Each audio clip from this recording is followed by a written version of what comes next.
the I have been recommendation to our colleagues. Okay. In terms of Jeff, I had been informed, sorry, that he was going to be substantially later, so he won't be here until probably about 10 o'clock, given other commitments. So he had made me aware of that. Thank you for that, Sir Tim. Thank you, Nobby. As I said, no public forum. Nobby's informed me of a change in his interests, and I've got it correct. You're a panel member now in the Regional Skills Leadership Group. Correct. And so that should be updated. Are there any? Just on that, Bruce, I did send through some updates for my interest register a few weeks ago, and it doesn't appear to have been Right. updated. Okay, Bex. It sounds like there's a wee bit of admin there, so if we could note that, please, that would be fine. Are there any matters on the agenda that people need to note their interests in relationship to, though? It's my court case. Yes, that's right, and we'll have that as the last item in public excluded, Sir Tim, so that you can maintain your distance from the matter. So that's where we'll go. So thank you, Sir Tim, for raising that. Right, we do have a minor late item, which is proposed audit fees. I think that was loaded to diligent late last week. I do propose that rather than treat it as a separate item, we have that as part of the immediate item we're about to deal with once we have adopted the minutes, which is part of the Audit New Zealand presentation on the 2021 annual report audit. So apart from that, I don't think there's any changes to the agenda other than I might adjust my times to 11:30 rather than 11, but we'll see how we go. As I say, help me here, guys, help me. So can we move to the first item, please, which is the minutes for the meeting of the 22nd of March, which you have in front of you. I'll move from the chair that we receive these as a true and correct record. Thank you, Ross. Are there any matters of accuracy or points to note in those minutes? I don't have a person here that's big on the apostrophes and bits and pieces, though. I do in 1 or 2 other committees. So you are. Okay.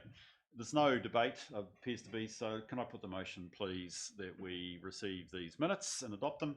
All those in favour, please say aye. Aye. Those against? It's carried. Brilliant. That's great. Thank you. If we could then move to the Audit New Zealand item in effect, for which it's a multiple. What I would like to do first is, after Michael's had a chance to talk to this, and I'd like to invite firstly Andy to speak. I would like to deal with it, that we deal with the consultation document and the audit of the LTP first, and then we will change tack and move on to the future or the coming audit, which is the annual report. So we deal with the CD, the report that goes with that, the LTP first, then we'll worry about the annual report. Thank you, Michael. Thank you, Chair. Just to clarify, am I talking about both reports at the same time? No, yeah. I'd rather we dealt with the CD and the LTP first, and then we can deal with the annual report, please. Okay, so the LTP has gone, in my opinion, quite smoothly from that perspective through. We've got to the stage now that we have got audit opinion in draft. With your permission, Chair, would you like me to distribute? Yes, have please. Those distributed? Yeah. I think it'll be useful just to see what the opinion actually is. It's great that we have it from Andy and the letter of representation that goes with it as well. Oh, Jesus, that's me.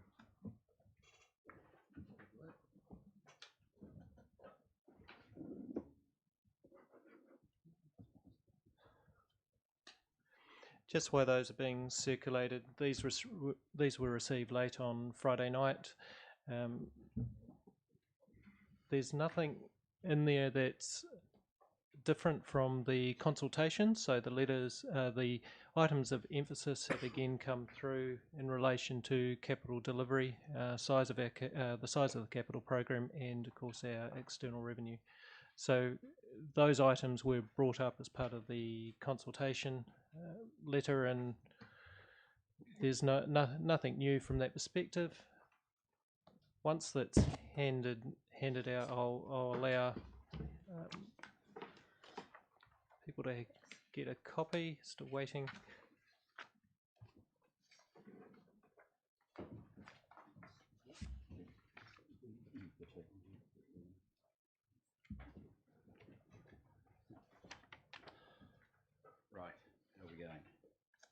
Patricia, you're doing hard yards here. Thank you. Appreciate that.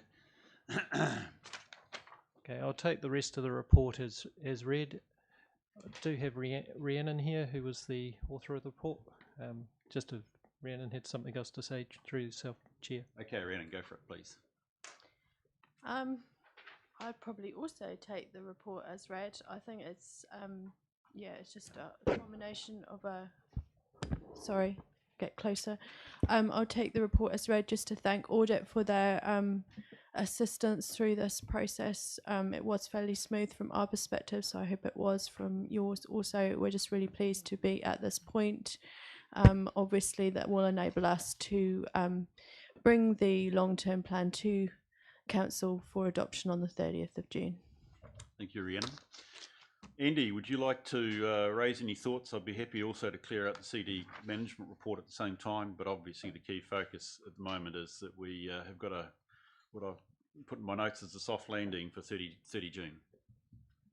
Yeah, that's fine. I don't propose to talk to the report from the CD. It's there as a matter of record from my perspective of how things went. People around the table will be familiar with the themes. It was a great journey, and we got there for the 29th of March. And I'd like to say we're a week out from the council meeting that we got there, which is great. So just to reassure you, our audit is complete. Excuse me, Andy, can you just please be a wee bit closer to the speaker? You are a wee bit distant from us and a wee bit of trouble picking you up. Okay, I'll talk a bit later. The speaker's over there. I'm not sure I can move quite the way over there. Can you hear me now? Yep. Is that better? Yep, that's fine. Thanks, Andy. Just to repeat, I don't propose to talk to the report that's on your agenda. That's a matter of record from our work towards the end of March. Just to bring you up to date, as Michael already has really, our job is done. The audit's complete. Assuming that is you adopt the long-term plan in the form that it is now, because the audit is only complete when you adopt it, when you adopt the plan, but you have a letter of representation there to be signed on the 30th of June, and that's the standard wording. There are no variants to any other letter of representation for any other council. You have a copy of the audit opinion that has 3 entities of matters, just as the CD did. So that's all confirmed and ready for issue. So that's probably all I need to say, Bruce. The job is done. It's been a good audit. Thanks to management for good cooperation along the way. It's been a good interaction, and from my perspective, the audit has gone well. So my last day with Audit New Zealand will be the 30th of June, and so my last act will be to sign the audit opinion for Invercargill City Council before I go, when it gets adopted on the 30th of June at 3 o'clock.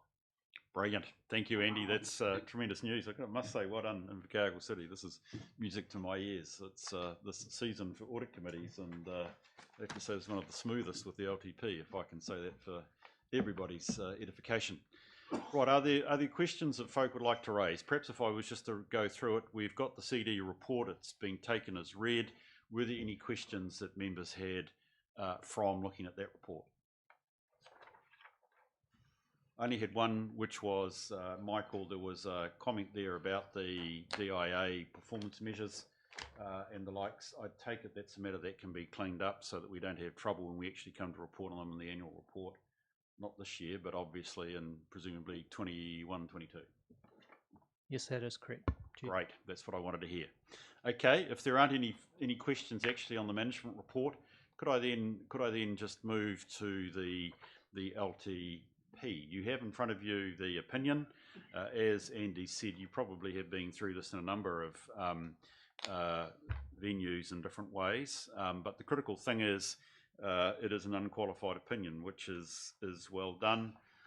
Again, if you go to the second page, or the bottom of the first page and second page, as Michael said, there are emphases of matters as has been well signalled, and in the situation of Invercargill, from my reading, makes sense. So that's a good sign, isn't it? Correct? We're happy there? So that leaves us then to think about the letter of representation, because I think this should be in addition to our resolutions, is that naturally Andy requires a letter of representation, and I think, Andy, if I'm correct, it's standard. You haven't changed anything in this. This is the normal suite of representations that we as a council, through the Mayor, make to Audit New Zealand as our auditors, that we provide them with all information, etc. So there's nothing exceptional about that, but I just want to pause because we should make a recommendation that the Mayor sign this letter. Are there any comments on this that people would like to make? This is the humdrum of a normal audit. I hate to say it. It's good. As long as you're happy, that's fine. I've read it. It looks pretty darn good to me. No comments? Right. Oh, that's tremendous. Okay. Well, we'll come back to dealing with the resolutions that are related to this once we have moved on to the annual report. But look, I think firstly, Andy, it probably seems wise, seeing we're sort of passing the baton now to Derek and to Chris, just to acknowledge the points that Michael and Rhiannon have made, which is our thanks to you. It's been a reasonably short tenure before your retirement, but in that time, if I can pass on my thanks as chair, I think the relationship with Audit New Zealand has solidified. I think you've dealt with a good number of gremlins that were probably exhibited by both sides, but particularly by us. And it's tremendous. So we do wish you well as you make the change, the break, and enjoy a well-earned, I think retirement is the right word, but whatever it is, all the best. Right, can we move to the annual report? So Derek, we're in your hands, please. We'd be keen to hear what you've got to say. We have in front of us the audit plan. We also have the late item, which is the fee letter, which is relevant to consider in conjunction with Patricia's report and also with Derek. So, Michael, Patricia, invite you folk to speak first, and then I'll invite Derek or Chris to do so. Patricia? Thank you, Mr. Chair. So the paper, the first attachment in the paper is actually the report on the 2020 audit from Audit New Zealand. It's outlined a number of issues which we're going to work with Audit New Zealand over the next 12 months. Unfortunately, we weren't able to action any of those points between now and next week, which would be year-end. But we have managed to, on a review of them, suggest with Audit that they close a number of points, and we will report back to you when the interim audit comes through. I'm hoping to close a number during that interim audit period, which starts next week. That's probably all I have to say about the report of 2020. The 2021 audit plan and fee letter is the other attachment, fee letter being the late item. Outlines the, compressed audit that we'll have for 2021.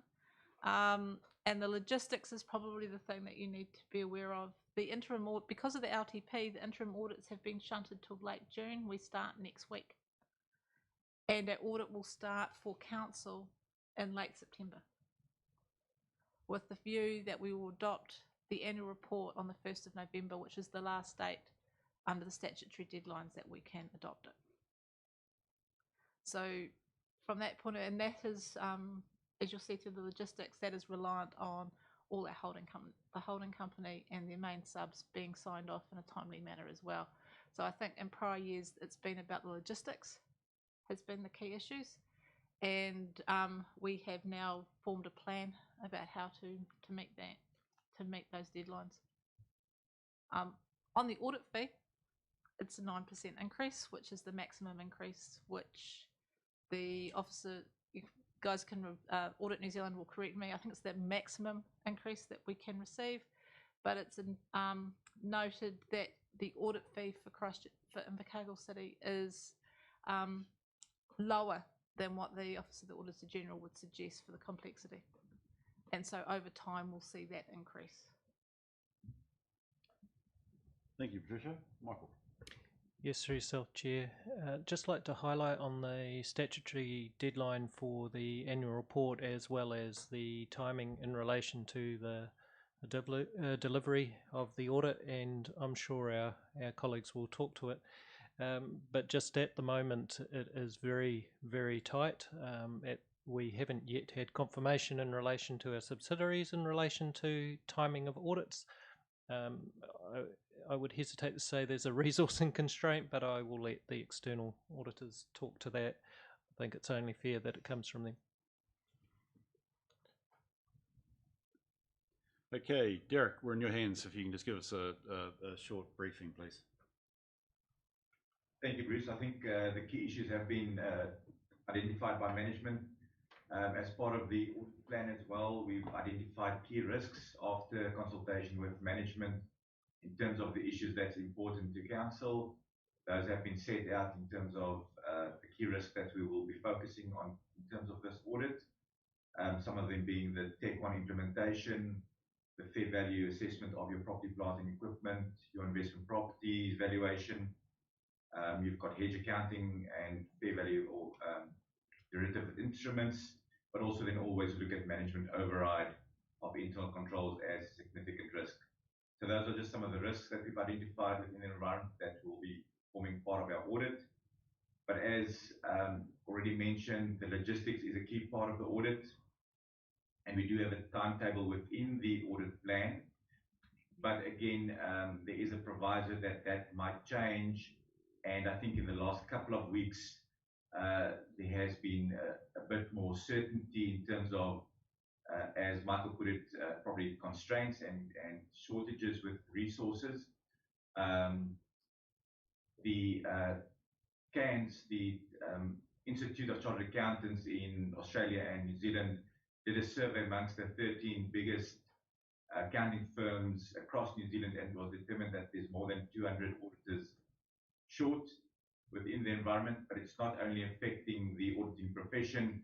I think with the fact that borders are closed, there's a lot of other industries that's also struggling to get resources to assist them within their operations. So it's affecting us as well, and due to that, we now know that we will not be able to finalize all our audits within the legislative time frame. Currently, we are engaging with the Office of the Auditor General in terms of what are the possible levers that we can utilize to see what are the options and alternatives to still get all our audits done within a reasonable time. But as soon as that's crystallized, we'll be able to communicate with council and what the impact of that will be. So yes, timing at this point in time, as it's reflected in your audit plan, might change, but as soon as we've got a bit more clarity on that, we will communicate that with council. Also, something new that we've included in the audit plan this year is the materiality. It also just guides, I think, us as well as management in terms of what we regard as material, because it often comes up in a lot of discussions, what we regard as material and whether that would drive a qualified audit opinion or not. So that I think just from a financial statement preparation perspective, as well as your performance information, gives more information so that we are on the same page when these matters are discussed. We've also implemented a new tool this year, Audit Dashboard, which will also assist us and management with information sharing. It can also assist us with remote auditing, and I think can really assist in making the audit more efficient and streamlined. We also mentioned the fees, and that's correct. Yes, the 9% increase is what the Auditor General capped us at for a specific year, because if we were to bill the council on a full recovery basis, we were expecting to go up to 37% increase. But again, taking the environment into account, coming out of post-COVID, again, there was cognizance of that taken and decided that an annual fee increase will be capped at 9% going forward, in line to try and get the fees to a reasonable fee over a period of time. You would have seen in the fee proposal letter, however, that we are reflecting the full hours that an efficient audit would take. So currently there is a mismatch between the hours and the annual fee. So Chair, thank you from that. That's maybe just from my side, summarising the reports that we've submitted. Right, so just to make certain that's clear, Derek, at the moment, the office, and I'm not wanting to personalise it to you directly, but the office is not able to guarantee the 1st of November at this point, can it? No. So we're in a situation where we have an audit plan which actually is aspirational rather than actually dates to perform. So the significant matter, and this is across the sector, if I can inform the committee, is that this is across the sector. The issues are the Auditor General is saying on behalf of all his service providers that they are not in a position at this point to give us any confirmation about the actual date on which delivery will occur. Okay, well, not okay. That is the immediate situation. Is there a sense, Derek, when you will be able to give us the date? Yeah, I think within the next 2 to 3 weeks, we would have more clarity of what our way forward is. So as soon as we've got more information, we'll be able to share that with Council in terms of the approach we will be taking sector-wide.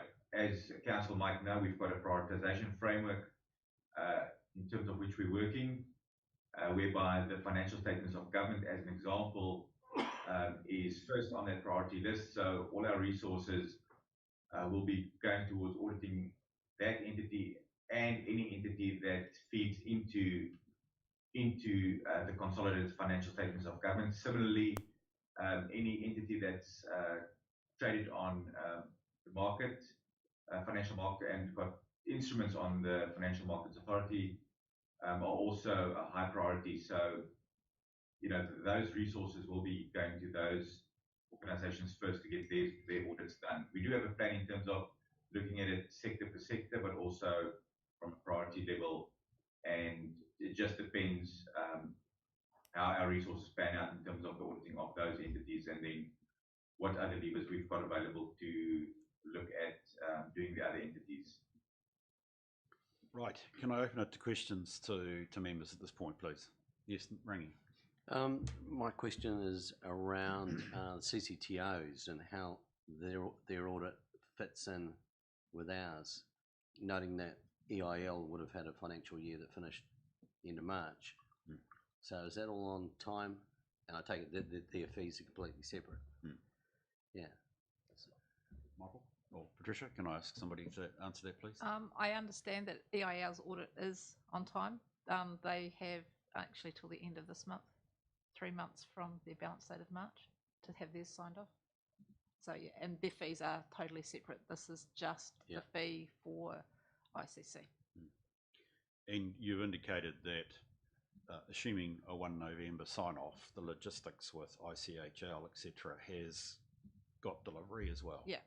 The risk will be that some of our smaller CCOs will not have had their audits completed. So normally they would be going first in the next week or so. That's not going to be the case this year. So it may be that typically you would have all the subsidiaries audited before you would consolidate. We may this year consolidate unaudited subsidiaries. And that would be accepted on the basis that they're actually not material to the overall group result. Yeah, the only ones we really are concerned about would be the ICHL group. Yeah, okay. And so at this stage, we have back-to-back, in the sense, arrangements that they will be, their accounts will be prepared and audited so that you've got time to consolidate into the group accounts. That's the plan. That's the plan. I get the point. I get the point, Patricia. I get that. That's fine. Okay, thank you for that, Rangi. Is there any other question people would like to raise here? Is that you, Novi? Yep. I've got several. On page 30 of the Appendix 1 to the tab 5, it refers at the bottom of the page to a recommendation by Audit that has applied in the last financial review as well, around treatment of subsidiaries to ensure that there's a uniformity across the board. So I'm sort of wondering why we've got that 2 years in a row without either responding to it or reacting to it. If somebody can help me with that. So this is about the accounting treatments, Novi? Sure, yep. Yeah. Down the very bottom. Page 30 of our agenda. Yep. Yeah, so this is out of the management report. Yep. So I would have thought that if we had an audit recommendation that we didn't find suitable or timely, that we'd make a declaration on that. It seems odd that it's come up 2 years in a row. Michael, Patricia, can you help us here, please? Well, this, and I think I'll ask the audit, being new, I'll also ask Audit New Zealand to comment on this one. This is on the consolidation. As subsidiaries are running different accounting policies, and actually different suite of accounting policies than what council is, and it's the interpretation of how much needs to be converted back into IPSAS, PB IPSAS, so public sector accounting standards from their for-profit accounting standards. And that is one of the things where I think on page 31, we've got a management comment that we are going to do a high-level review as part of the preparation of the consolidation to identify those differences. Thank you, Patricia. Nobby, you raised a point which is of keen concern for me, that going forward we do operate as the parent of the group, which would mean we would have group accounting policies. We would have a group view of accountability, and also of the audit process as well, which this is probably the foundational part to it. So what it means is that for the 2021 year, we are still in the slightly informal process, but we will get there with the view that we ultimately end up with a proper group set of policies. Yes. Okay, thank you. Yeah, on page 32, where there's some reference there to audit doing a testing on sensitive expenditure item, and it says there are a number that were raised that were unlikely to withstand the scrutiny by the public, and it goes on further to talk about GST and lack of supporting documents. So I just want some clarification that that's all we're dealing with, or is there now a list of other stuff that might come back to bite us a little bit? And if there is, well, where do we get to see the I guess the list of expenditures that would not stand up to public scrutiny? It's probably a fair point now, because we've actually reviewed sensitive expenditure as we've gone through as a committee. Sure. So I take it this is Derek pointing to only a few and small number of items. Is that correct? I could answer that. I think it's a small number, Bruce. It's just the harder coronial in a way. It's one thing to get your policies right. It's a different thing again to win over the hearts and minds of the organisation. And sometimes you find examples where the standards that are set by the organisation aren't met. The details of the one or two examples aren't in my head. It's just reminding of the principles, really, and making sure the staff are appropriately trained and understand what they're expected to do. A lot will be tested. We do look at key management personnel, but we also do a sample of such things across the organisation. I think it's probably the latter where we found some examples. So it's the hearts and minds within the organisation, just getting people to comply with the expectations of it. Right. I think this would be something. Oh, sorry, Michael, go for it. Thank you. Through yourself, the Chair, just in response to that question, since I've been here at Council, we have taken a closer look in relation to our sensitive expenditure. We updated our policy. A lot of the policies have been updated since this management item was raised, and we are taking regular reporting in relation to our sensitive expenditure now. So things have changed from that perspective since this management item. Sure. Just the last question, Bruce, is on page 34, where it refers to the Holidays Act 2003 non-compliance. And I've read that repeated several times through the audit report. I just wanted to get some clarification from management, I guess, when they say that we are systematically working through an exercise to balance and when necessary recalculate the leave. And it talks about where people have changed their working hours. But this is a complex piece of work, I accept that, because sometimes it's not just the working hours that can change the Holidays Act in time. It can be a change of role. For argument's sake, a manager might step down to be a supervisor, for argument's sake, partway through a restructuring process, and that changes the balance in how you calculate. So all I was really wanting to get out of that, I guess, was some sort of time framing. So we're not sitting here a year from now with the same sort of issues being thrown up by audit. Probably in Michael's. Thank you. Through yourself, the Chair. I'll have to come back on a time frame, because that's with our people and capability team. They are actively working on it, but I haven't got a definitive time frame from them at this point. I think, Nobby, there's quite a number of recommendations in here in this report, which I've picked up, Michael, are going to be ones that actually, I hear your point about actually have they been actioned. We are in a position which, unfortunately, I feel like we were in about a year ago when, with Michael's predecessor, we had a whole list and we wondered what the priority was. I'm seeing in here that actually you will work with the auditors. There are quite a number which I suspect you're trying to suggest you have dealt to. It will be important at the end of this audit that we actually have an effective list, Michael. I know that you've got that in mind, so that we can monitor the actual clearance of these, so that we don't have any repeats. Are there any other questions that you had? Just one large question, given that I'm the first term councillor. Somebody in the room, or maybe Audit New Zealand, can help me as well. Going forward with the long-term plan and the annual plan that flows from that, one of my colleagues suggested recently that we do have a capacity within the system to make variations to long-term plans as we go forward. So I've already flagged my issues around the museum project, and so I don't want to dwell on that, but I just want to know the mechanism going forward. So once we get to the 30th of June, are we locked in till we get to the next review, which is 3 years from now, or do we have an ability working through that period to actually change what we want to deliver based on new information or whatever it tends to be? So this is beyond my knowledge, so it'd be helpful to know that. I can provide the answer, but I don't know. Does anybody else do you want to have a go? You're in charge of the time. Yes, thank you. Thank you for the hint there, Claire, as well. Look, Nobby, when the LTP is adopted, that is the plan. You make decisions on it subject to your significance and engagement policy. You can make changes to your long-term plan, but if they cut the threshold of significance, you are going through a consultation process. So all plans are variable, but you just have to think about the significance of the matter, and if it's significant, it needs to go through a variation of the long-term plan, which will be a consultation. Okay, got that. Thank you. Right, can I just see whether there's any more questions, Ross, please? I need to try and wrap this up. More a comment, and it's more about just keeping an eye on the process, given the risks around timing and around fees. The first, and I understand the resource issue for the profession, and that's across a number of industries. It's not just the accounting profession, but I understand government's a priority and local authorities are a lower priority. I just hope that all local authorities are treated equally, and it's not we're not pushed nearer the bottom, because we all have the same responsibility and timeliness to sign off on. So I'm sure we'll be keeping an eye on that time and as we move forward. The second's around fees. Last year we did have a substantial an increase in fees because of the extra work around COVID.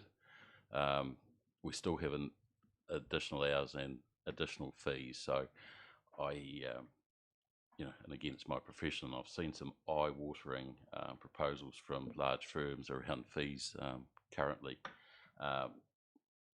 It's not all cost recovery. We've got to be fair as a profession, looking after our clients and the fees, and they just can't increase to that level year on year. So. Thank you. Right, so just to wrap up, I just want to go through a couple of things. The biggest point that we have is that at the moment, Audit New Zealand, with the rest of their colleagues, including private sector colleagues, can't guarantee the dates we have in this. So firstly, I'm making the assumption, Michael and Patricia, that you will keep to your deadline. So the dates in there, I think it's the 23rd of September, when you want to have draft financials, those are dates that you will keep to. Yes. The problem is that if this goes back, you will be dragged back into an audit at some later point when you should be focused on something or other else. Correct? That is always a concern, because whenever an auditor's in, they naturally demand your time, and I'm not being critical at all, but that's just the reality of an audit process. So just a couple of things. There are some issues there, like the fair value assessments on network assets, for which we're 2 years old. So there could be some issues there. How quickly are we dealing with those? Have we done those fair value assessments? We're about to start working on those. Right, okay. I'd be very keen, firstly, that we try and front load the issues. Secondly, Derek, if I could just make a request, please, the earliest you know, can you please let Michael know what is the dates that you can commit to? I have said to Derek, I would rather we had a late date and know it now and keep to it than we get to it. We have a date which is aspirational, and then 2 weeks out suddenly find it's not going to be kept.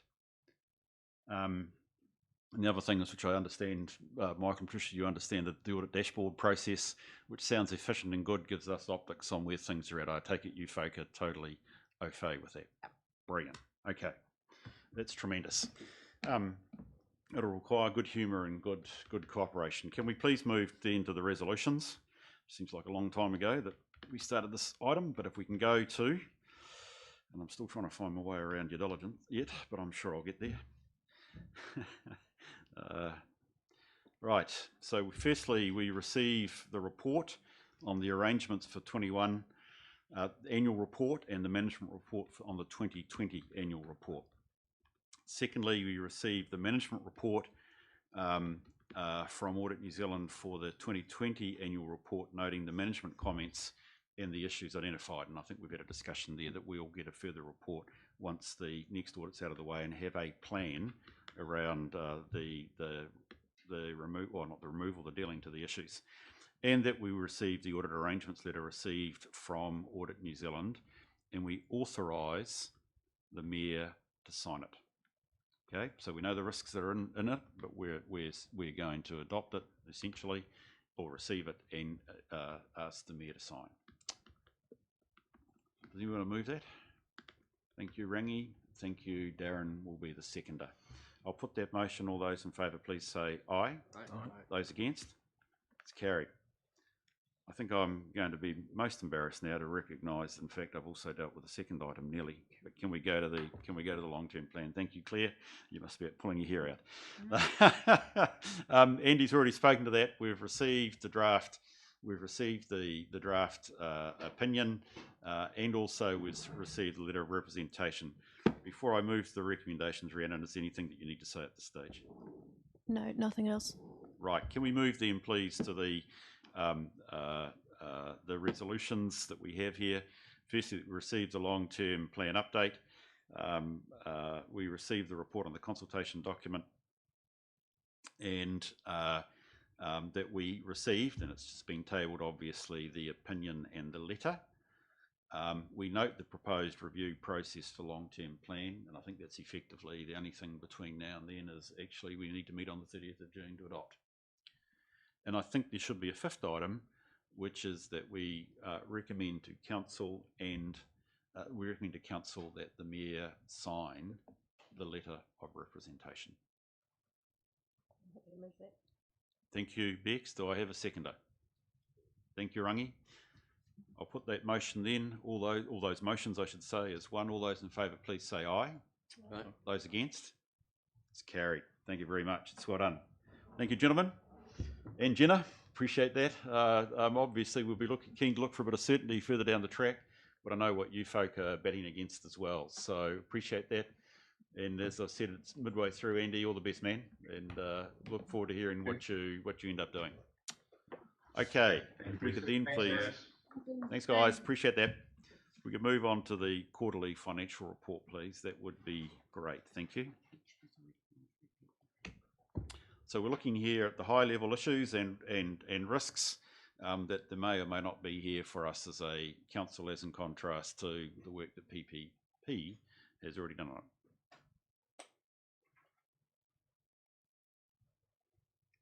Who's speaking? Sorry, Michael? Patricia? Sorry? I'm happy to speak on this one, Chair. Just I'll take the report as read, as it has been through the PPP committee, and we've already had some discussions at that committee, so I'll just take the report as read. Open for questions. Cool. Are there questions from folk? And I stress this is about risk. Yes, Darren. No questions, Chair. I guess just to expedite the process, I'm happy to move that we receive it. We did note through the report that we are in the process still of catching up, timeframes wise. Yep. But we've been kept updated by staff through that process. So happy to move that it's received. Do I have a seconder? Thank you, Bex. Actually, are there any questions? Can I just say it? I did want to note two things. One, I've just noted the debt position, essentially the use of cash flow to keep the raising of debt down. And if I'm correct, Michael, there is a correction to our interest rate cover required. Is that right? Have I got that right in terms of the report? I'm just going to go over to the page. Yeah, there we are, page 132, 171. There was going to be a small correction, I take it, that you were talking about making in terms of interest rate cover. Is that there in relation to our hedging? Yes. We made a small change in our liability management policy, which will be adopted as part of the LTP, which takes that potential breach of forward cover away. Ah, okay, good. That's essentially the key point, is that, again, from a risk perspective, we're seeing here what was otherwise a breach of our own policies, and being reflected here in terms of the graph. Okay, brilliant. Okay, well, Ross, you're the other person like me that hasn't seen this. Is anything that you wanted to raise at this stage? That's been nothing to add there. Okay, in that case, let's. Oh, sorry, Yep. Nobby. I do have a couple of issues. Just let me get to it. Just a reflection that it's really difficult to look at some of the figures when we've got as presented to PPP scrawled right across the spreadsheets.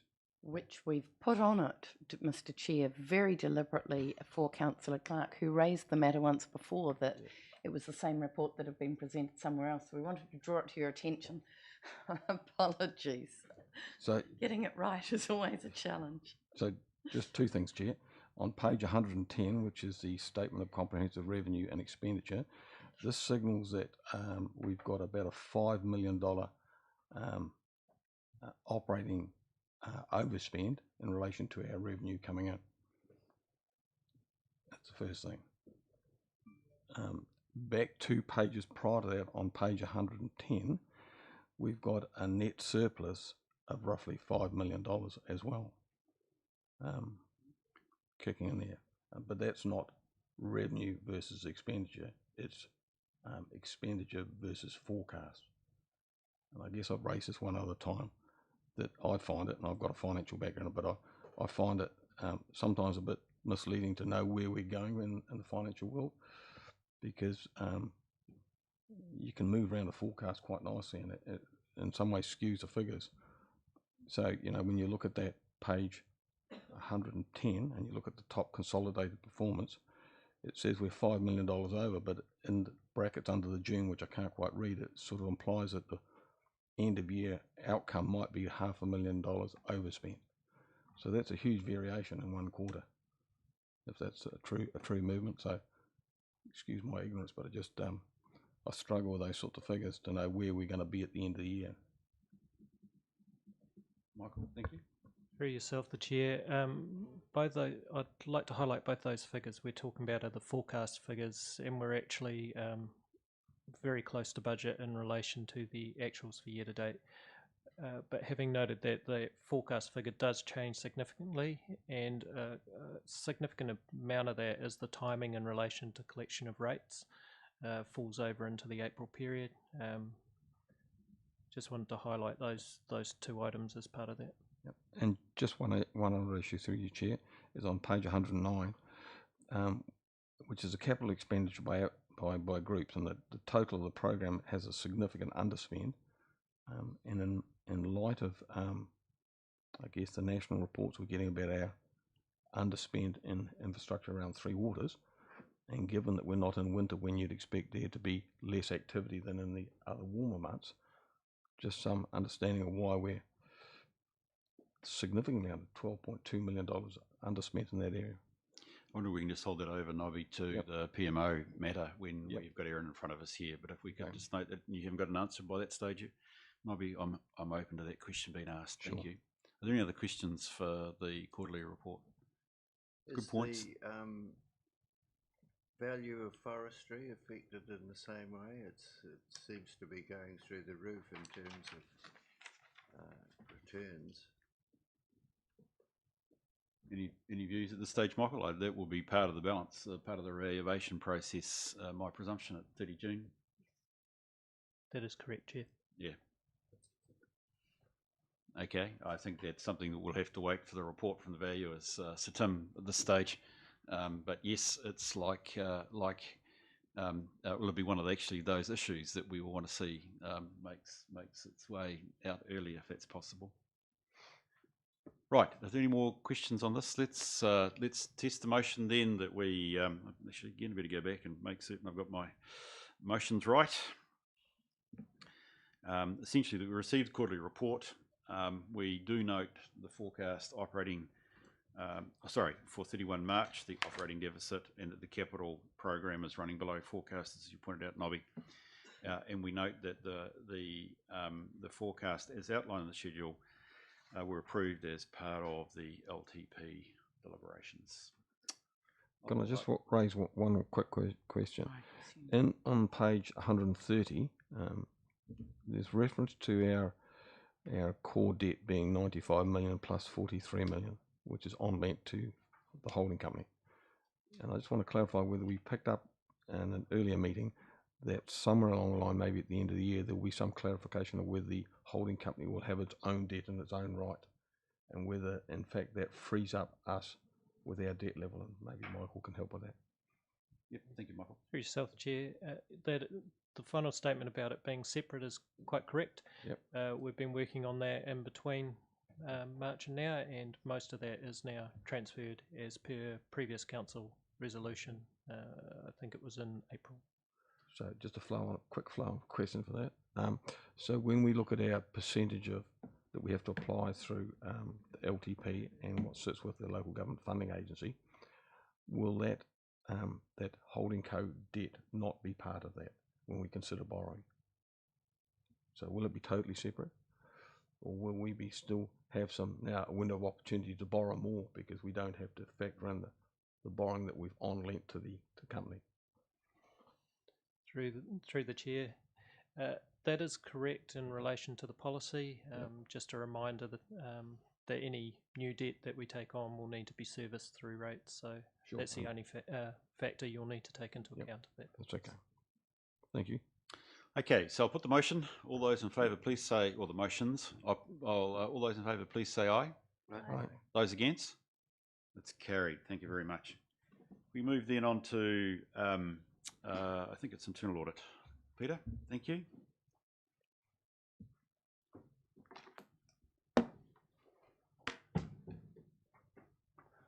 Morning, Mr. Chair, Councillors, Your Worship. I'll take the report as being read. Just like to highlight the following areas. With the internal audits, we've recently had Deloitte conduct audits of accounts payable, cash handling and petty cash. This involved reviewing documentation, processes and interviewing with staffs and site visits. The findings will be discussed with the Chair of Risk and Assurance, with the key improvement areas will be escalated to Risk and Assurance as required. We've had the draft report from this and due the final report towards the end of the month, Chair. Also, the ICC internal auditor has conducted audits in building services and environmental services, and both these areas are on track for the year. Additionally, we've had one audit of the animal care facility against the Ministry of Primary Industries dog welfare and temporary housing of companion animal codes. This audit is ongoing and we should have a report to the Group Manager, Leisure and Recreation by the end of June. Thank you, Peter. That's helpful and succinct. Out of interest, will the summaries of these reports be passed on to the committee for their perusal? Yes. Okay, brilliant. Can I open it up for questions from members? I've got any? Yes, Ross? The report's fine. It would be useful for this committee to see the whole work plan for the internal audit in its entirety, and to just keep track of that. Yeah, that would be a good idea. And what would be, I mean, I think you've given that general sense over some of those audits, the general sense of the number of recommendations that are outstanding would be good to across them as you build the program. Thank you. Yes, we'll do. Anything else, guys, that we need to raise? Terrible, I shouldn't have used that word, sorry. Anything else, members, that we need to raise with Peter at this stage? That being the case, I'd like us to go to the motions, please, which is to receive it and to note the internal audit and continuous improvement updates. Thank you, Rangi. Do I have a seconder? Thank you, Nobby. All those in favour, please say aye. Aye. Those against? It's carried. Thank you very much. Peter, you're staying for the next item as well. Yes. So, Mr. Chair, I'll take the report as being read, but like to highlight the sources of risk table. The risk appetite table on page 150 of your agenda has been completed with the results of the Council's risk workshop we held in May. You'll note under the risk appetite headings that we're now using the terms low, medium, high instead of adverse, balanced, tolerant to make it a bit simpler to understand. Additionally, we conducted a comparison between ELT's risk appetite and the Council's, and there was no significant exceptions between them. And finally, subject to the risk management framework being approved, this will be rolled out across the finance and assurance group first, and this will include risk management workshops to develop the team's risk registers going forward. Right. Brilliant. Thank you, Peter. That's useful. Obviously, I wouldn't say obviously, but it's great to see that we're trying to think more comprehensively about risk as we start to develop our risk understanding and knowledge. Do members have any questions for Peter at this point? Oh, sorry, Nobby. Just one thing. I liked the exercise that we did some time ago. We had a good workshop on this. We did. Just wanted Ross's advice probably more than anything on this one. On the bottom in page 151, where it talks as an example of the financial risks, and you look at low and you look at catastrophic at the absolute top.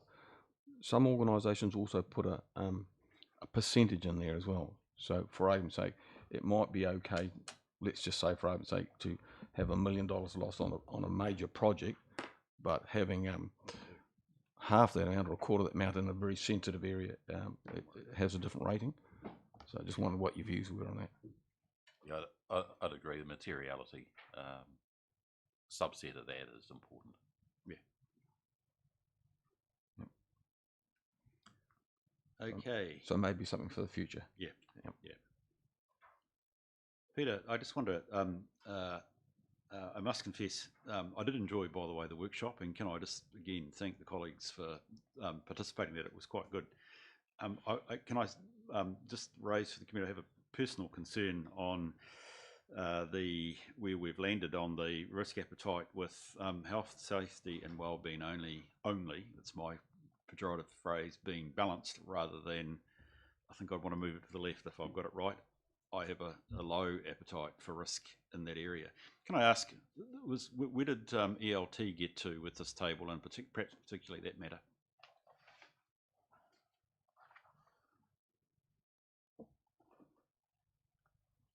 ELT were the low end for that one. Was there a rationale for that?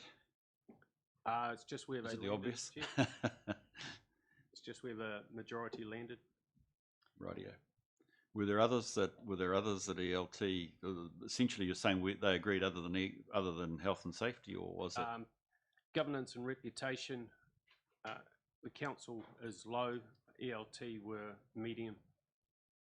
That's Right. the only two areas of change. Okay. Rightio. Look, that's useful to know. I think ultimately we want to have a level of synchronicity between the two groups because we're the leadership team totally of the council. Is there an appetite to make changes at this meeting, or would folk like us to take this offline? I really think health and safety is not in the right place, to be honest. I've got to be upfront about that. Mr. Chair, you've asked a question that you're waiting on councillors to respond to you on. Yep. You're being asked to approve this framework today. That's right.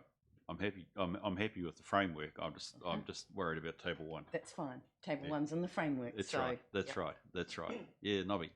Two things about that, about the issue you've raised. I think health and safety has a lot of legislative requirements. Well-being is another issue all again. And so people often roll those two together and say, oh, we've got a medium responsibility there or a risk, where in fact with health and safety we don't have anything but a low or adverse risk to that. We've got no choice on that. But in the well-being, that's a different ballgame altogether. Right. So in some ways it skews it by having the two factors in. Okay. I'm not going to prompt a lengthy debate here in terms of my foibles. I'm more keen that we do get the framework right. and we will need to monitor this as we use the framework going forward. So probably it will be. I've answered my question offline. We may have another discussion. We can always bring back changes later, because actually the framework has, not the framework, but the assessments need to be dynamic based on the context with which we are managing and governing. Mr. Chair, Chair. the only thing I would say is that if you adopt the framework with Table 1 as it is, then ELT will drive a very risk-averse approach to governance, reputation and legislative compliance. Now, it would expect that you as the governors would be setting the reputational matters as much as you are able, but the work that I would be asking the officers to do would be very focused around legislative compliance. Right. So you're wanting that, given we're adopting the framework, you're countering my view that we need to deal with this here on the floor of the meeting. Yeah, Nobby. Just one final thought. I think we should adopt the framework, and as suggested by Claire, that maybe we should have another workshop at some stage where we engage with EL to see their operational needs on some of these classifications we've done. We'll have a different picture of this, and our view should not be the only view. There's got to be some practicality. Well, we do have. I mean, we do, without making this a workshop, Nobby, we do have from Peter the view There are some differences. Management actually where they pitched, which was health and safety to the left and governance, reputation, legislative compliance to the right. Yeah. But if you remember back in the workshop, we were floundering. We really were. We ended up with nothing that looks like this. We had a rehash, if you remember. It was a very helpful rehash. It would have been helpful, I think, if we had ELT here at the same time doing the exercise with us. Chair, but just on the health, safety, and well-being, I just wonder whether the council, or the committee rather, reflected on where the primary obligation lies with respect to health, safety, compliance, and well-being obligations. They might defer to the ELT. In other words, it's actually the chief executive, Harris Gant, this one, not the council. And I would have thought that on balance, that should weigh in favour of the ELT's position rather than I agree. The primary responsibility lies with Claire. Got there. Absolutely. Okay. So there goes some good advice from Lindsay about what lead we should follow if we are in a quandary about where this sits, which would suggest it needs to go to the left. Thank you, Lindsay. Yeah, Darren? Can I just clarify, responsibility or outcome? Because I think the responsibility around health and safety, and actually I take on board Councillor Clark's points about wellness, it's a shame that it's been lumped in with something that's more legislatively prescribed.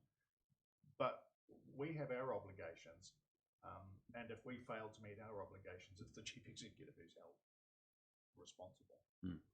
So, yeah, that's right. I think that's the point, Lindsay, that I'm interested to hear your experience on, which of course is that elected members are also officers. Yes. And they have due diligence obligations. They don't have the liability, which is they're immune from the ultimate sanction of going to jail. That's right. That's right. Agreed. Mr. Chair, there was a program on last night on Sunday about the injury done to people involved in sport, and I'm just wondering if that doesn't make us open to the court cases being launched at the moment.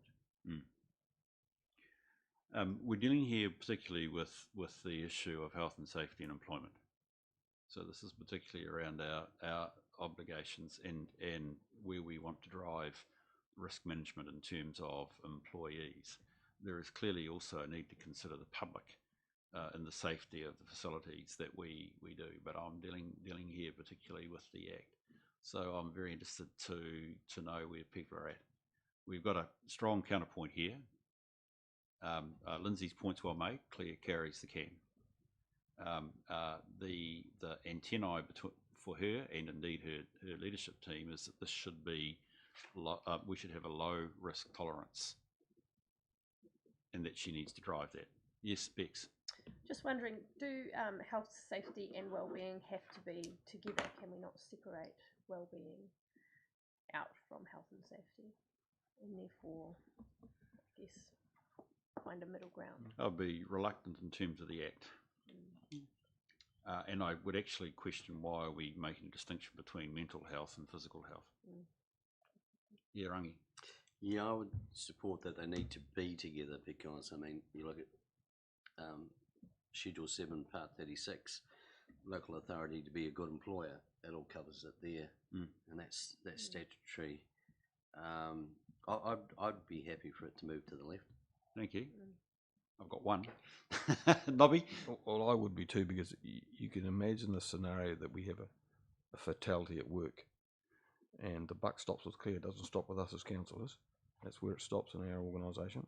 And she throws up in defence that we had a moderate approach to health and safety in a particular area where the accident occurred. Forget the damages of all that. It's just the reputational damage as well that you set your chief executive up to fail. Thanks for the defence. Can I take I'd visit in prison. I mean, it's not that far to go to Christchurch. Okay, can I test the waters? This is not a motion, but can I test the waters? Are we comfortable to move this to the left? I think there's enough weight of evidence here to say we've got a very strong lead from ELT. There's a growing sense of unease by me, and I think one or two others, that actually we are probably sending the wrong signal from a risk appetite perspective. Okay, so we'll move the health, safety, and well-being. Now, to deal with Claire's to the left, sorry, to deal with Claire's or rather ELT's view about governance, reputation, legislative compliance, and control. It's interesting. This is one which is I wonder whether it could be split, but that would only be my view. Legislative compliance is one thing. Claire has focused on reputation.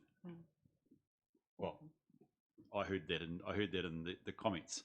We have a low appetite for reputational risk. That says we will do something quite significant about it. Is that where we're at? The view from ELT is that this is a moderate risk. Well, I guess from a governance area, I guess when you're at rock bottom as far as your reputation is concerned in the public, is I guess we don't want to go any worse than that. I guess in some ways, where I guess the ELT is saying actually there is some scope there to actually take a few risks, and it might backfire on you, but you've got to be a bit brave sometimes. So I guess that's the. Yep. Any other views? Yes, Rangi. I think now that we have our charter, that sitting in the left fits with the charter. That would be my opinion, because the charter is pretty strong about reputation and joint reputation. Right, that's good. Any other views?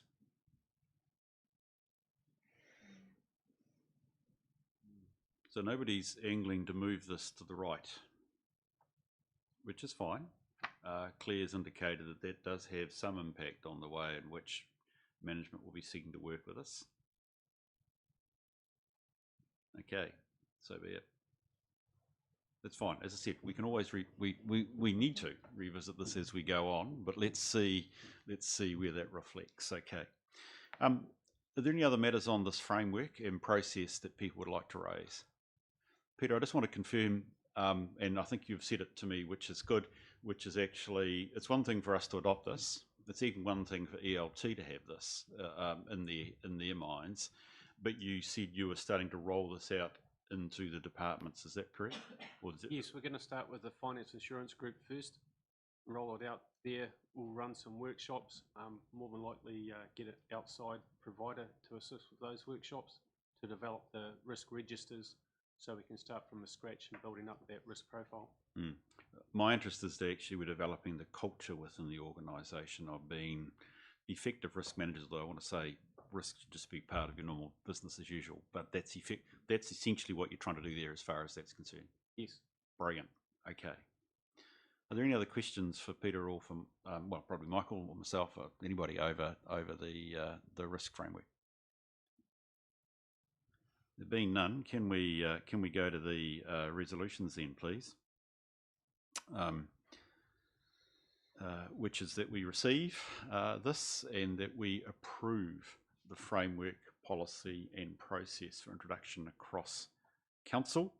I think we don't need to note in the resolution that we've made that one amendment to table 1. I think we, in adopting this, are agreeing that it's going to the left. Okay, I'll move from the chair that we... Mr. Chair, I'm sorry, but for the purposes of record keeping, we will note as amended, and we will note in the discussion paper that table 1 was amended. Just fine. Yeah, that's fine. That's cool. If that's Yep. the more secure way, I'm very happy to take your advice. So there will be a change. So we approve for the introduction, the policy, framework, policy and process for introduction across council with the amendment of table 1 to recognise the low risk appetite for health, safety and well-being. I'll move that from the chair. Do I have a seconder, please? Thank you, Rangi. Any discussion on the motion? Being none, I'll put it. All those in favour, please say aye. Aye. Those against? It's carried. Thank you very much. Right. Thank you. Thank you for that, Peter. Appreciate your work. It's good to get it there, and it's good to see it moving. Right. Can we move to the Project Management Office, please? Thank you. Do you want me to start? Okay, I'll just step in at the start just to talk to the points that were raised by Councillor Clark, if that's okay, Chair. Yes, go for it, Erin. That's great. Thank you. Okay. So around our Three Waters program, this is a point that we've brought into our strategic projects. So we do have a framework around holding PCGs, reporting to the steering group and reporting to this committee around our Three Waters program. Where we're at with that program is that there is a panel of contractors in place, which we share across our other Southland councils. That panel has probably got some things that aren't working as well as we would like with it. One is that in establishing the panel, the contractors asked us to look at design and build contracts for that panel. When we've started letting those design and build contracts, what we've found is that there's really not the, I guess, technical resource within the local market to be able to do that.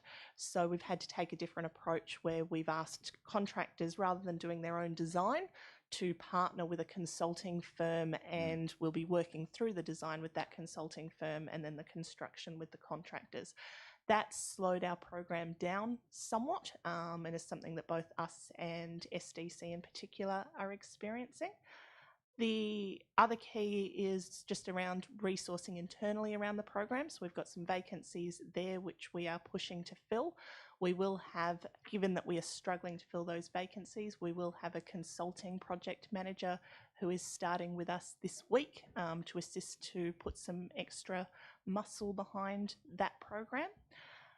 And also simply that this is that area where the construction market is struggling to respond. So we've got plenty of work out there with the market and timelines slipping.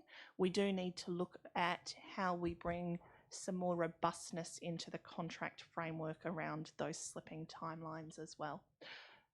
The final piece I'd just like to note is because the Three Waters financials are quite dispersed and across multiple different projects, we are really struggling to be able to get actuals reporting across our Three Waters program.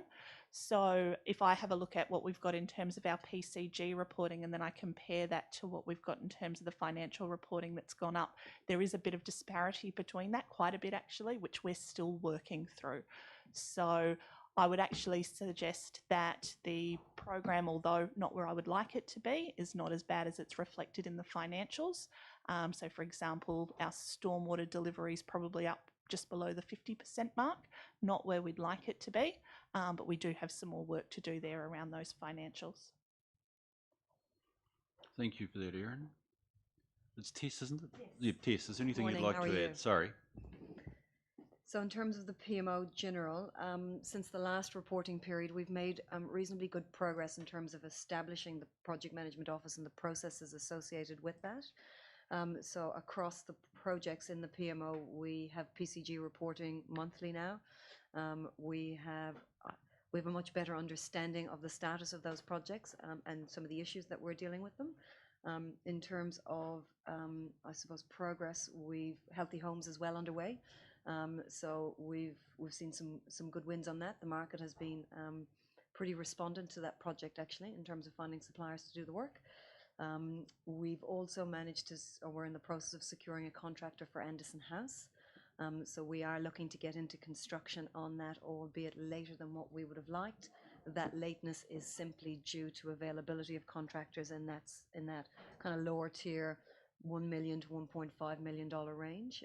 So we are looking to go into construction on that later this year. Probably the project that is of concern is the Stead Street Stop Bank. From that project's perspective, the design has certainly been more complicated than what was anticipated when the project started. It's been a bit of a mixed bag just in terms of the technical issues that the designers have been dealing with has certainly impacted on where the budgets are starting to land.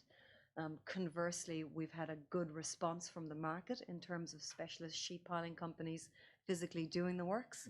So we've got some challenges in terms of we've closed out the design now, it's gone out to the market, but we are definitely behind where the project needs to be in terms of the funding and the project closing out in April 2022.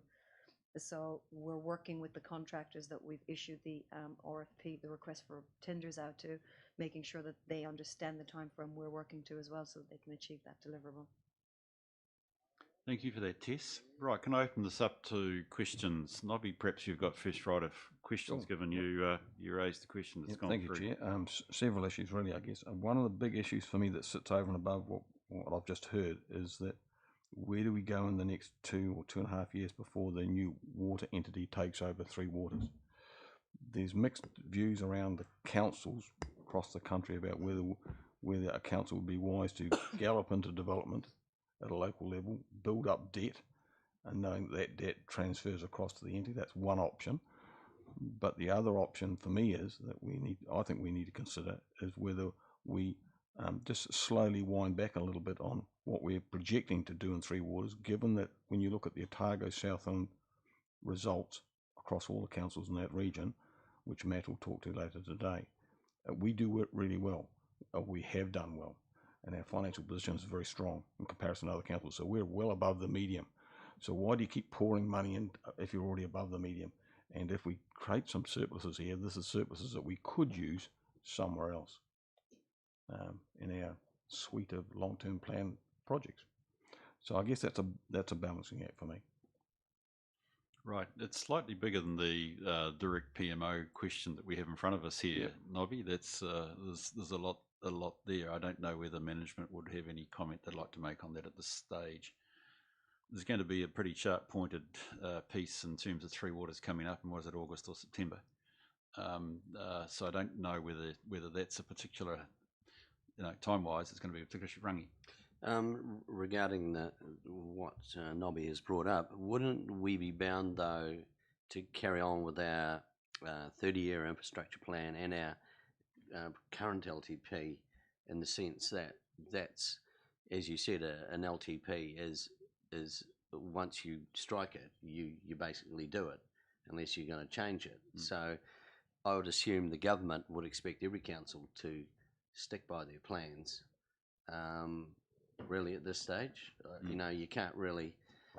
There's not a big pause button and wait. Well, look, as I say, I think we're probably struggling into territory which is a wee bit outside the direct PMO. We have prepared the LTP. I think you're hinting at this, rangi, on the basis of business as usual. That's been essentially the way the sector's taken it as a whole. While we have an absence of information, I am trying to hint that probably August, September is going to be a much stronger view, which has to be the government showing its hand. So in fact, the amount of physical work that happens between now and then, or is commissioned, is probably going to be what our current plan is. Erin, do you have a view on that? Yeah, so what I'd just like to talk to is that although Invercargill City has invested really well in its Three Waters networks and should be very proud of that, Even what we have forecast, which is an increase into next financial year, still doesn't actually have us quite keeping up with our renewals profile. So as much as we're doing well compared to quite a low base across the country. So just clarifying that point, and then I think we've also got some other forums that are coming up which will allow us to get into some of the depth around those points over the coming weeks. Agreed. Thank you. So we restricted to the PMO issue and the program as we have agreed to do it at the moment. Thank you. If we could, that would be great, members. If we could stick to any other questions. Yeah, Nobby. Certainly on page 163, we've got a dashboard report that forecasts ahead. So just a couple of points on that. One is we've got the water tower and control building project close, and I'm not sure what project close was, because I think in the long-term plan we kicked that out 3 or 4 years. So whether that's just a wee tweak that we might want to do. Thank you. Looks like Tess, you've got the answer. Yeah, sure. We are just closing the design out on that project. Okay. So the intent would be the next reporting period for us in the PCG. We will have that project closed out for the next 2 or 3 years, but it will carry on obviously in the long-term plan. Right. Well, thank you. That explains to me a question I had. Why it stopped at design. Okay, gotcha. Yeah. Okay. Yes, Rangi. Yeah, just water tower. The last time we saw it, it was around the 4.6. Is that's been revisited? No, it was between 4 to 4.5. So now it's sitting at approximately 4 million. I mean, it's an estimate at this stage until we close out the design documentation. And we got those, if we were to get detailed estimates back, but we're indicating that it's sitting at about the 4 million mark. And that's at 67? That is at 67% MBS, yes. Okay, thank you for that. Any more questions, folk? Yes, Nobby? Just a reflection on page 165, which is the program financials. I see marked in there in the variations for the museum, it talks about $14 million under budget. I guess I have some issue with that, and my views are well known on this issue, but we're not factoring in funding that we already know is available to us. For argument's sake, we've got $5 million sitting in the banks at Community Trust of South, and if somebody goes down and asks them that, they'll confirm that. So that figure, I guess, in some ways alarms people that what we're doing in a museum has a massive shortfall, but I don't think we do have. So I'm just signalling that, I guess. I'm not asking for a comment. Thank you, Nobby. So, Erin, just a couple of questions from me or Tess. The yellow, because I notice every project has got the yellow diamond, which is a medium likelihood of not meeting the date. Yes. That sort of put me in a slightly, this is not looking so good. But I don't think you quite mean that. Am I right? Yes. Look, there are challenges across the program. We know, as an example, on the Streetscapes project, it just takes one issue for us to potentially have a problem on that project. So I wouldn't feel comfortable reporting it as we're currently tracking to the program, but we just need one problem and then the wheels start to fall off. I've got concerns about the contracting market in general. You know, we're seeing kind of a wild response. On the one hand, with projects that are very technically challenging, we're getting good responses back. On smaller projects that you think the market would be more interested in, it's taking us a long time to kind of entice the market to tender on them. Yes. So from that perspective, there's the other issue we're dealing with is just the resourcing within the consulting market in terms of being able to respond to the turnaround timeframes that we've got for design. So yes, whilst most of them are showing that there's a possibility we won't meet program, I think that's a real possibility. We're managing it, but the possibility is definitely there. Great. Thank you for that insight. That's very helpful. And look, you are reinforcing there, as you have a key point around the market at the moment is difficult to work with. And so I just suspect it's important for us to acknowledge. The other one I just wanted to check on was just on page 166. And in terms of the projects, I think you've been quite upfront over Stead Street, which is fine. And I think we've also discussed the museum. And the rest stand there as the RAG status on the right-hand side is read as issues. I think I've got the general sense now, thank you, in terms of the totality of it. Nobby, you raised a good point about what is the response in relation to the Three Waters reform, but it sounds like I think as you said, as even today, you've got more meetings on that, which is more a strategic decision about how you approach impending change rather than the immediacy of the renewals program at the moment. Is there any other questions folk would like to raise at this stage? It's a very good report.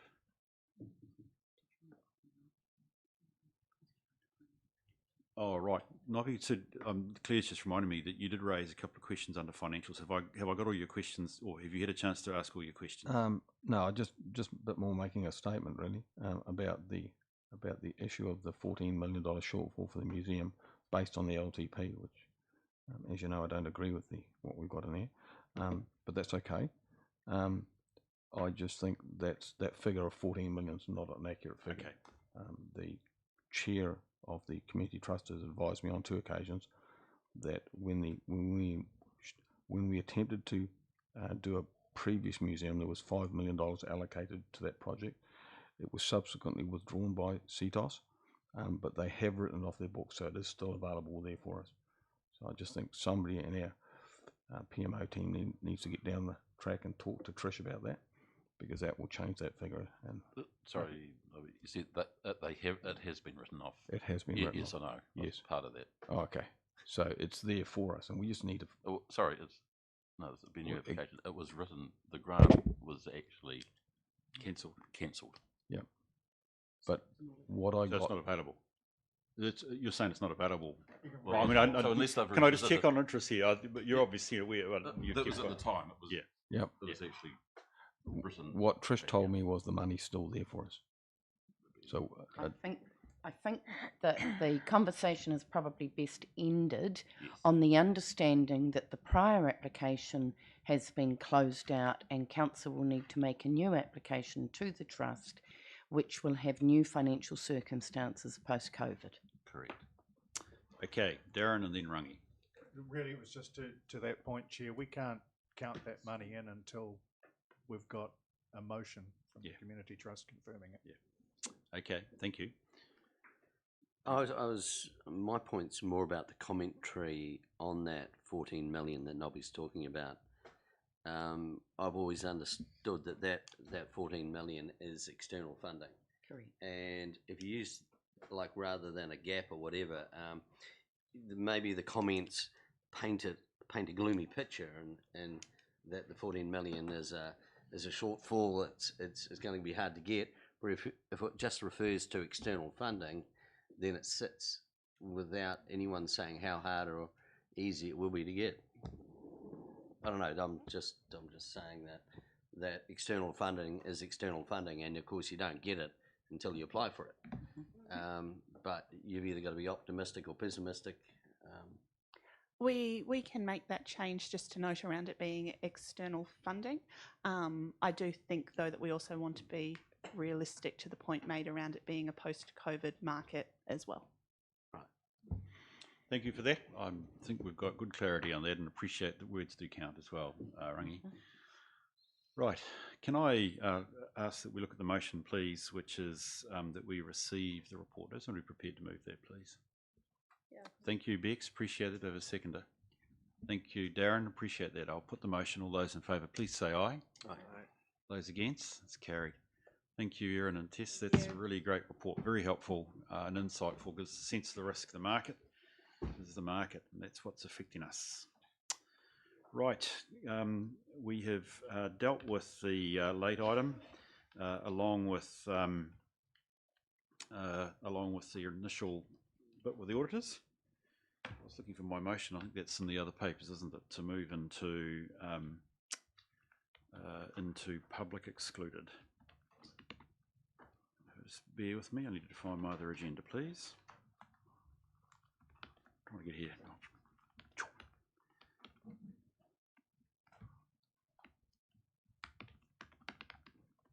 Sorry, Claire, I just need some help while looking for that motion. I'm my missing. Apologies, Mr. Chair. I thought I had the motion for. We've got a motion to move into public excluded. Should have. If you haven't, I'll move it. You'll move it.